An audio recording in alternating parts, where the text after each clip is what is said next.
नमस्कार, मी मृणाल कुकिंग चॅनलमध्ये आपल्या सर्वांचं मनापासून स्वागत.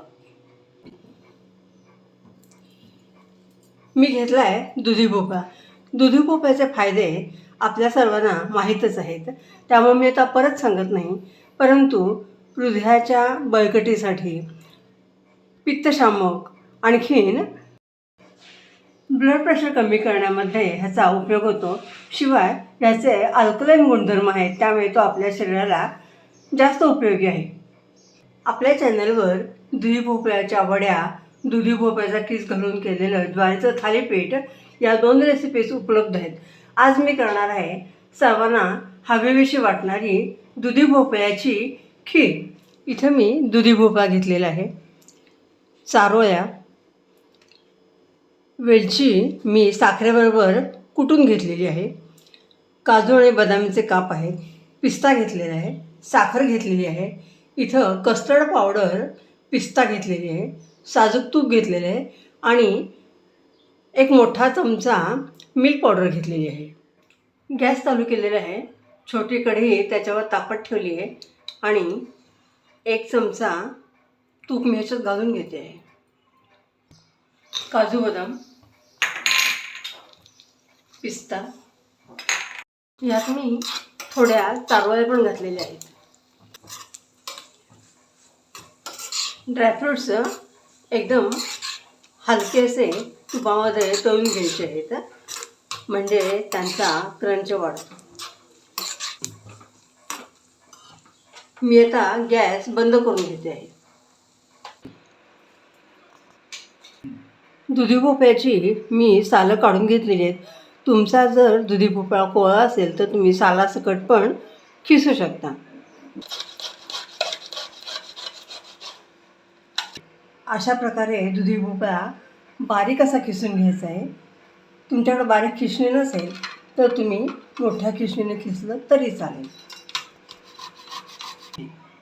दुधी भोपळा खिसून झालेला आहे आणि हा लगेचच आपल्याला तुपामध्ये परतून घ्यायचा आहे. गॅस चालू केलेला आहे, कढई तापत ठेवली आहे आणि त्याच्यामध्ये 1 चमचा साजूक तूप घातलेलं आहे. दुधी भोपळा घालून घेते आहे. इथं थोड्याशा कोवळ्या बिया आहेत, तर त्या पण मी काढलेल्या नाही आहेत, ह्याच्यातच घातलेल्या आहेत. दुधी भोपळा छान परतून घ्यायचा आहे, त्यातलं पाणी पूर्णपणे गेलं पाहिजे. इथं मी 4 चमचे गरम करून गार केलेलं दूध घेतले आणि त्याच्यामध्ये मी हे 2 चमचे कस्टर्ड पावडर घालते आणि त्याची पेस्ट करून घेते. हे बघा, आपली कस्टर्ड पावडर याच्यामध्ये छान मिक्स झालेली आहे. ही मिल्क पावडर आहे, याच्यामध्ये पण मी 1-2 चमचे दूध घालून घेते. मिल्क पावडर दुधामध्ये मी विरघळून घेतलेली आहे. हे बघा, आपल्या दुधी भोपळ्याला अजून पाणी सुटते, म्हणजे अजून हे परतून घेतलं पाहिजे. या मिल्क पावडरमध्ये मी 7-8 केशराच्या काड्या घालून घेतलेल्या आहेत.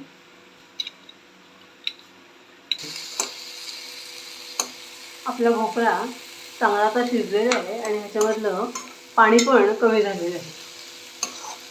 यामध्ये मी अर्धा लिटर दूध घालून घेते. गरम करून गार केलेलं दूध आहे.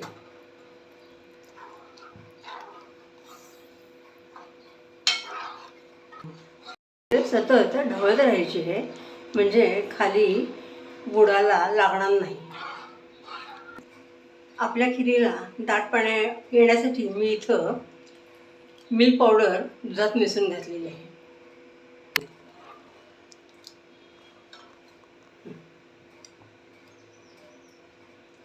आता कस्टर्ड पावडर जी पिस्ता फ्लेवरची आहे ती मी याच्यात घालून घेते.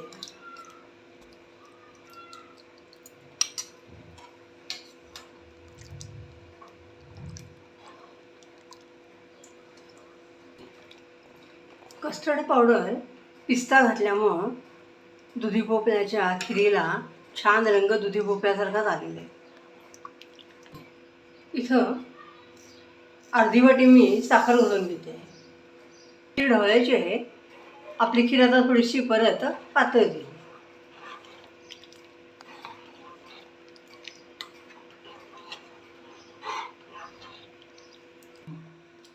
वेलदोडची पूड जी मी खलबत्त्यात साखरेबरोबर कुटून घेतली ती घालते.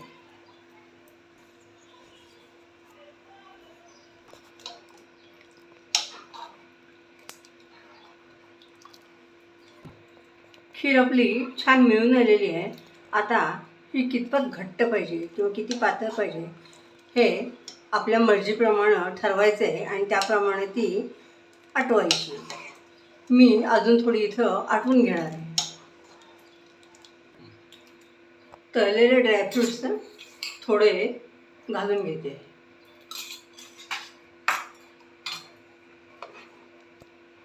मस्त, खूप छान. ही खीर आटलेली आहे, दाट झालेली आहे. मी आता गॅस बंद करते.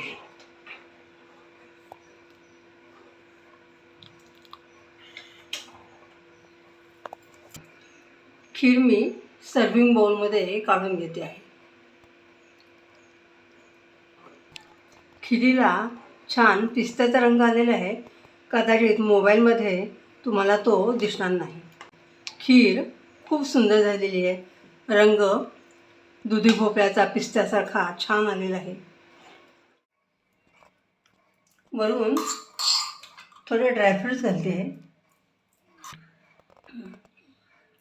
अशा रीतीनं आपली दुधी भोपळ्याची पौष्टिक खीर तयार झालेली आहे. आपण नेहमीच शेवयांची खीर करतो, त्याच्याऐवजी ही अशी दुधी भोपळ्याची खीर तुम्ही नक्कीच करून बघा. रेसिपी आवडल्यास लाईक, शेअर, सबस्क्राईब करा. तुमचे अभिप्राय कळवा. परत भेटणार तोपर्यंत स्वस्थ राहा, आनंदी राहा. धन्यवाद.